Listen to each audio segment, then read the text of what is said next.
News Talk ZB, Canterbury Mornings with Chris Lynch. We're live and local, and if news breaks, you'll hear it here first on News Talk ZB. Derryn Hinch, you'll know that name, a veteran journalist. He's been jailed, he's been fined, he's done community service. Why?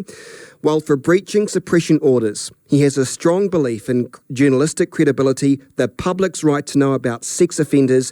He's got something to say on this appalling case in Christchurch. He joins me on the phone live from Australia. Derryn, good morning. Good morning, Chris. Appreciate your time on this. Sure. What do you make of this case? So here we have victims of a serial paedophile. They're disappointed at the judge's decision. They come forward, they say, we want this man's name released. We're happy to have our name suppression relaxed to do so. The judge said, yep, we'll release your names, but we still can't release these serial predators' names. Your reaction to this? It's a travesty, it really is. Now, I know Anne-Marie. I was in New Zealand in Auckland last month, and I appeared at a debate at Auckland Grammar, and Anne-Marie was sat next to me on a panel, and she was very keen to. She was taking a risk then because her name was suppressed, and she was very keen then to get her name out. And we sat on that story because before waiting for her court hearing. It is wrong. I mean, you've got the same man. He is trying to block the Sensible Sentencing Trust from naming. He's the reason why you've got the Human Rights Commission going Garth McVicar at the moment because of this man. It is crazy, and I guess it's a good time to be talking to you because just yesterday I got word about a serial sex offender in Melbourne who had been put on a extended supervision order because he offended as soon as he got out of jail, put back in jail. He's been offending for 50 years.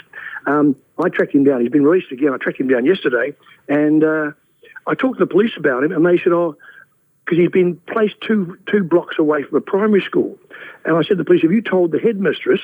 They said, no, by law, under privacy laws, we can't. We can't reveal his name. So I sent the headmistress his name and his photograph because I figured they should know that he's there, and he's a guy who told me, he said, I won't offend again unless I get on the drink. Now, in the case of Anne-Marie and her sister, this is just a travesty. It really is.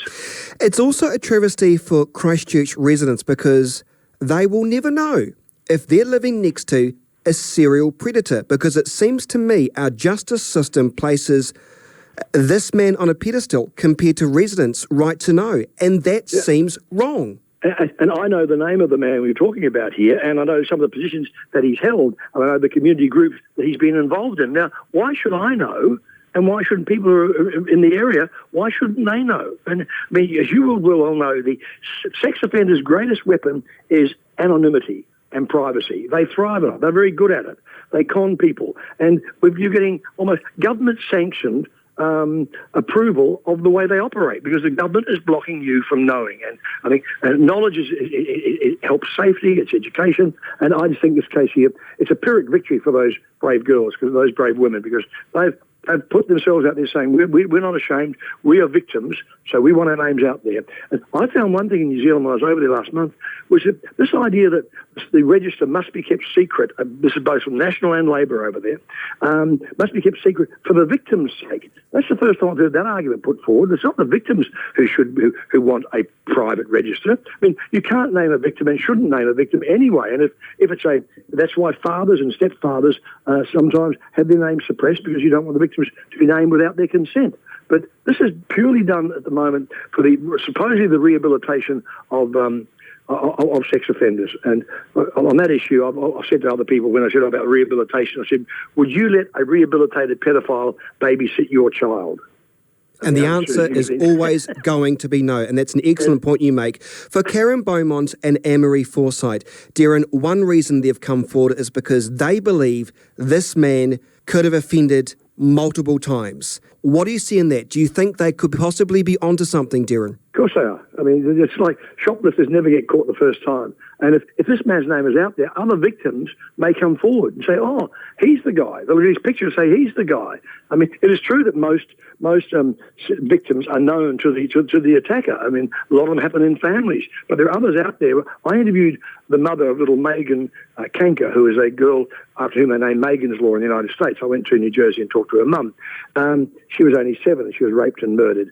And when somebody said, 80% of sex offences occur against people who are known known. And she said, well, I guess my daughter was just one of the unlucky 20%, because 3 sex offenders lived across the road from the Kanker family in a little idyllic town called Hamilton, New Jersey.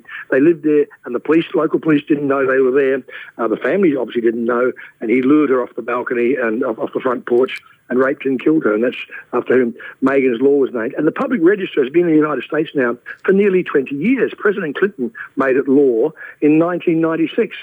And the sad thing about your election coming up is that neither major party wants a public register. In fact, Labor now is even more vehement that it must be kept private. And I find both your parties are wrong. In Australia, we've got the system where a senior copper told me in Victoria the other day, he said, you've got 5,000 people on the register, private register in Victoria.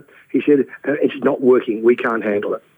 Derryn Hinch, we're out of time. Live from Australia. Really appreciate your time and nice to speak with you this morning. Nice, and you. Thanks, Chris. Thank you. Derryn Hinch, everybody, live from Australia, a campaigner for the rights of victims of sexual abuse.